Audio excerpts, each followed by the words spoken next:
Hey there, Griff Hamlin here from Blues Guitar Unleashed. Welcome, and thanks for joining me today. In this video, I really just have a fun lick for you.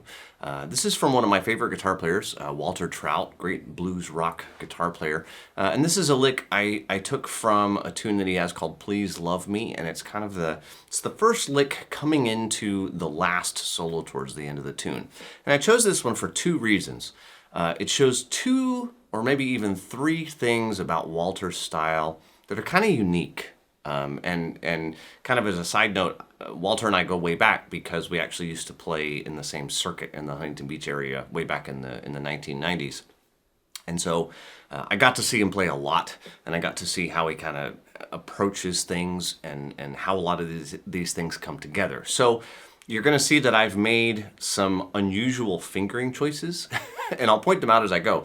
But the reason for these unusual fingering choices is because of the grace notes that Walter tends to do. And I don't know if this is kind of something that he's worked on, or if it's just, it seems to just be a natural thing, the way he plays. So I played the lick coming in, so you've heard what it sounds like. Let's break it down. Now, tone-wise, to get a sound like this, obviously I'm using a Strat. This one's made by Sir, but same idea. You know, 3 single coils.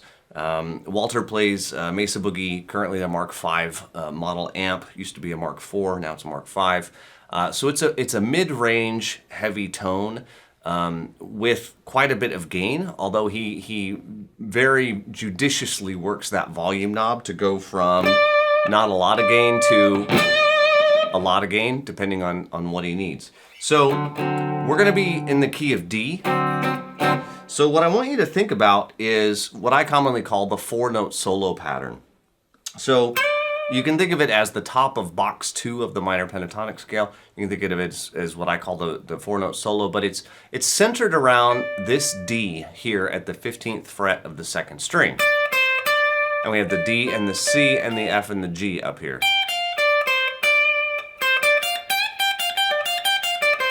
And that gives us our root, our flatted 7th, our flatted 3rd, and our 4th from the minor pentatonic scale.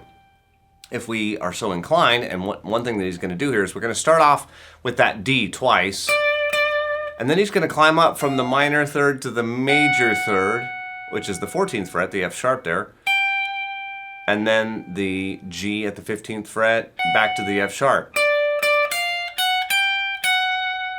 And you have quarter note triplets coming in with the first part of the triplet being silenced. Now, I've done other videos on how to count quarter note triplets, so I'm not going to get too into it because it could take a little while. But it's 1 and 2 and 3 and 4 and Okay, so 1, 2, 3, 4, 1. And definitely, if you can shake that note, vibrato is a big part of Walter's sound. And obviously, I have my volume kind of backed off so I can talk and you can hear me. But, you know, he would be playing this pretty much full out. Right? So I'm trying to keep it clean just so I can talk over it.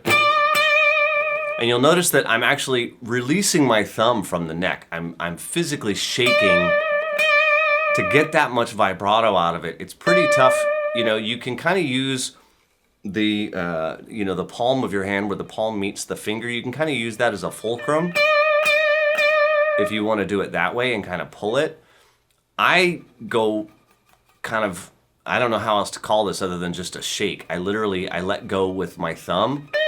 I have my 3rd finger pressing on that D, and I have these other 2 fingers kind of holding it in place.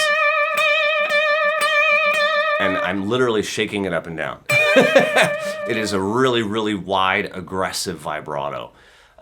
So we have, again, 1, a 2, a 3, a 4, a 1.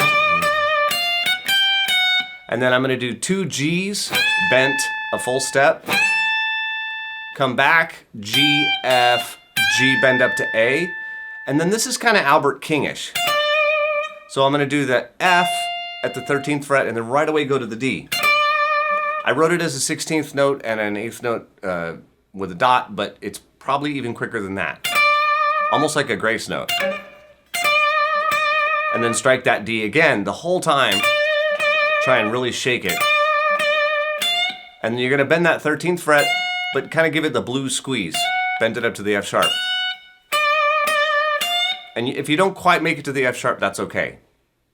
And then, so far, 1, 2, 3, 4, 1.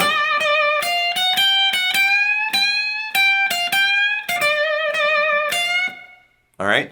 Now, what's going to happen is you can see that I'm going to pre-bend that 15 on the top string. I'm going to, right at the end of the bar, strike it and go down to the F. F, G, F, G.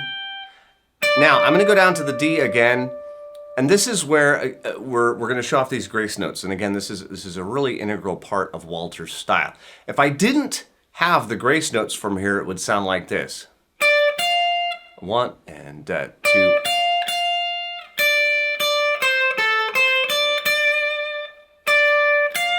One more time. I want you to get this in your ear because I'm going to change it. 1 and 2 and 3 and 4 and... Right, so that's kind of simple as opposed to 1 and...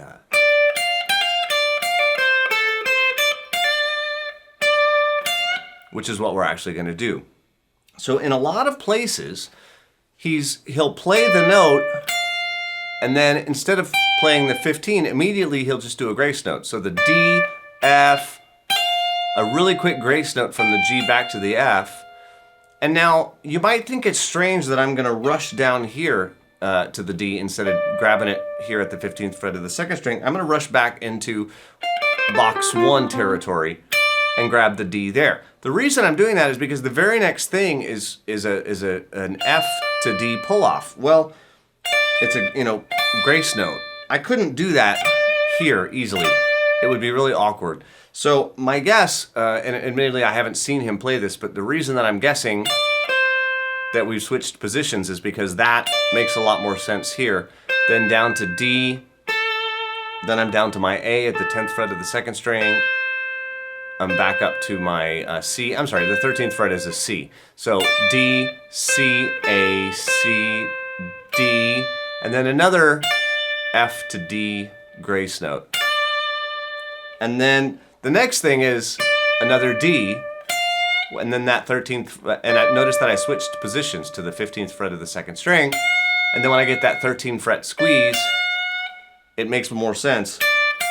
I could do that again, right? I could strike the D twice here on the first string. The reason I don't is it's harder to get that really aggressive vibrato on the first string.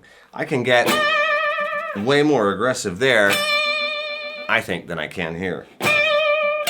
So this could be up for debate. It could be there. It could be there. Do what feels comfortable. Right? As always, do what feels comfortable. So if we play the whole thing kind of slow, it'll be something like this.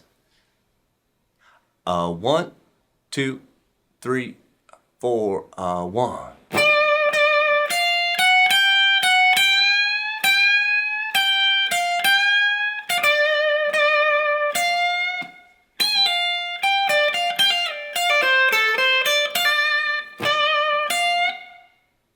All right, makes sense? Let's do it one more time. 1, 2, 3, 4, 1.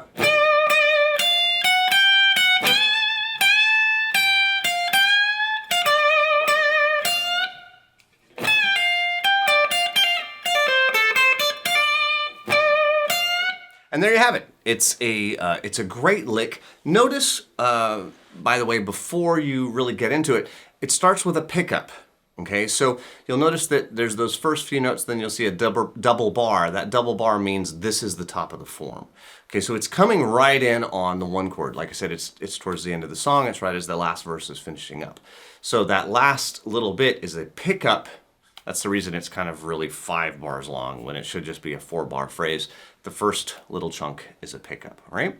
So hopefully that makes sense. I hope you dug it. I hope you enjoy the lesson. And, it's going to be a little bit tricky. Blues rock stuff can be a bit challenging on the technique. So if you have trouble doing those pull-offs and doing them quickly, this could definitely be something to work on for you. All right, so hope you dig the video, and I will talk to you again real soon. Take care.